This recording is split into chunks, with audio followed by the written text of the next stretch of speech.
Signori, buongiorno a tutti e benvenuti da Cremona.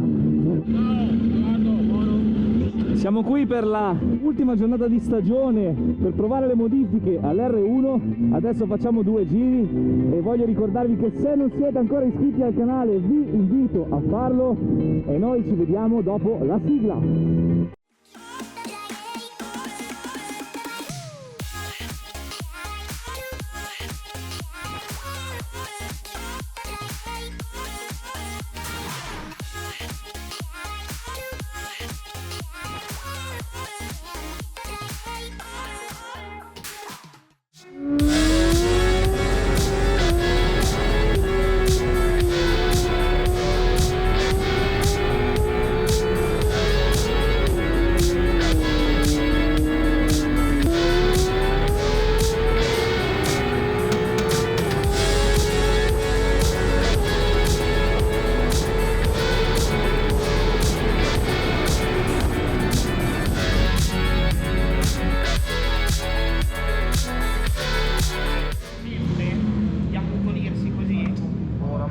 Quando tu freni, subito, immediatamente. ho abbassato 5 mm l'ammortizzatore, È uguale. e non ho vantaggio, figa. Anzi, Anzi, è lenta a inserire. ti dirò di più, ho un grosso svantaggio. È un grosso Svantaggio. che è lenta a inserire. Porca, non gira più.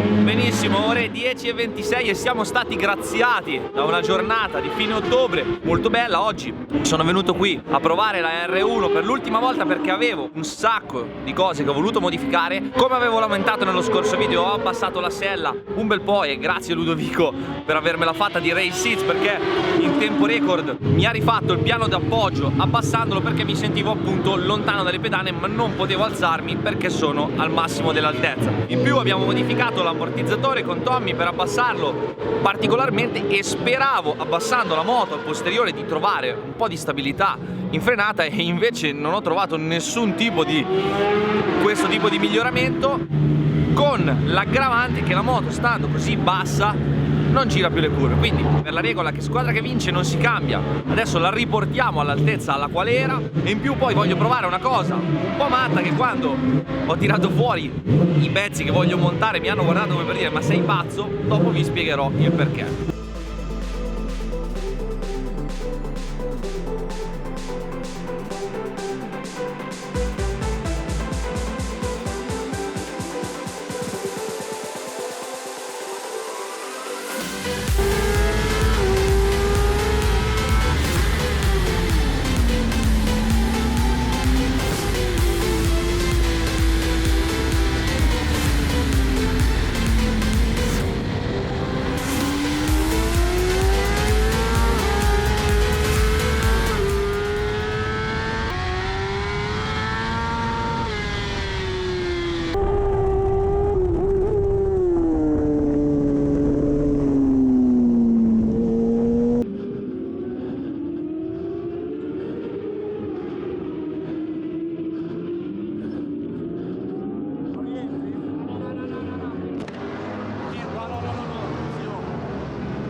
No cazzo, questa non ci voleva. Ho provato ad accorciare di un dente il rapporto da 15,47 a 15,48. Ovviamente facendo questa cosa la ruota si avvicina al forcellone. Ho controllato e ricontrollato, di spazio sembrava che ce ne fosse, ma c'è una piccola saldatura sul forcellone dell'R1 che sporge verso la gomma e evidentemente nei forti schiacciamenti durante l'utilizzo la gomma strusciava e si è rovinata. Malissimo, perché devo buttare una gomma e ne devo montare una nuova perché non ne ho più. Però visto che è l'ultima giornata, visto che oggi vogliamo fare un po' di cronometro e vista la situazione, montiamo una SC1 nuova. A questo punto, se siete stati attenti, ho provato nell'ultimo turno ad arrivare alla curva 4 di seconda ed ho fatto un bel limitatore. Quella cosa con una gomma nuova peggiorerebbe ancora di più perché uscirei ancora più forte e sarei cortissimo. Sempre per il discorso del rapporto, finalmente decido di montare una corona che ho cercato per un bel po' di tempo e non trovavo, la 49, che mi è arrivata proprio ieri. Rapporto ancora più corto ed aggiungiamo ovviamente una maglia alla catena perché non ci stiamo più.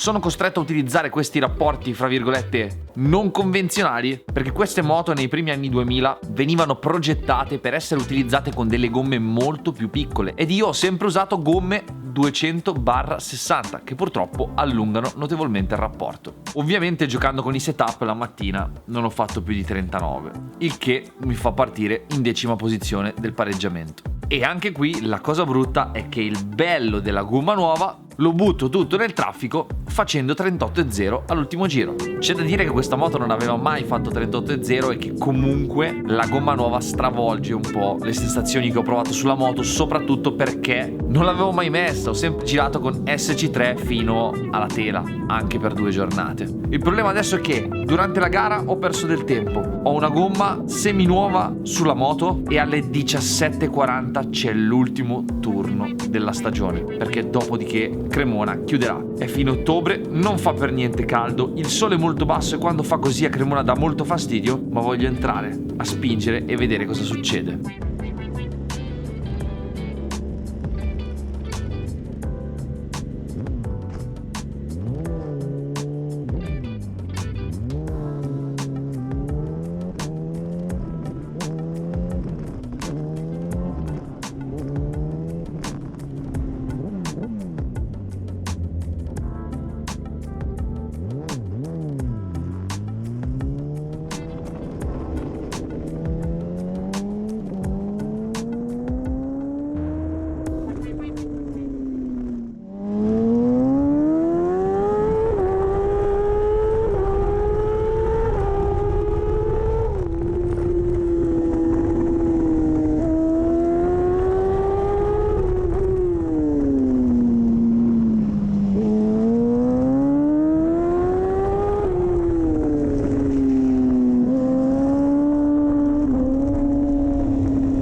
Niente, meglio di 37,7 non sono riuscito a fare. Non ci vedevo molto con quel sole basso ed ho anche fatto qualche errore di troppo. Peccato perché la moto ora mi piace. A Misano non avevo ancora toccato niente, ma da quando ho cominciato a lavorare per davvero allo sviluppo di questa moto abbiamo fatto passi da gigante. Purtroppo nelle settimane dopo quell'uscita sono cambiate un po' di cose ed organizzando la prossima stagione fra l'impegno con Yamaha che aumenterà, backpack ed il mondiale Superbike con Team BR Corsen non avrò tempo per utilizzarla e non voglio lasciarla un anno sotto un telo ed ho quindi deciso di metterla in vendita. Voi direte, ma sei pazzo dopo tutto il lavoro? Vero, ma ci sono delle priorità e la R1 in questo momento non lo è e soprattutto chi dice che non ne faccia un'altra. In descrizione trovate il link dell'annuncio di vendita con la lista degli accessori, ma penso che ci siano già abbastanza video che dimostrino quello che è stato fatto. La troverete così come uscita da Cremona e pulita come dopo il lavaggio del video che avete visto. Noi ci vediamo al prossimo video.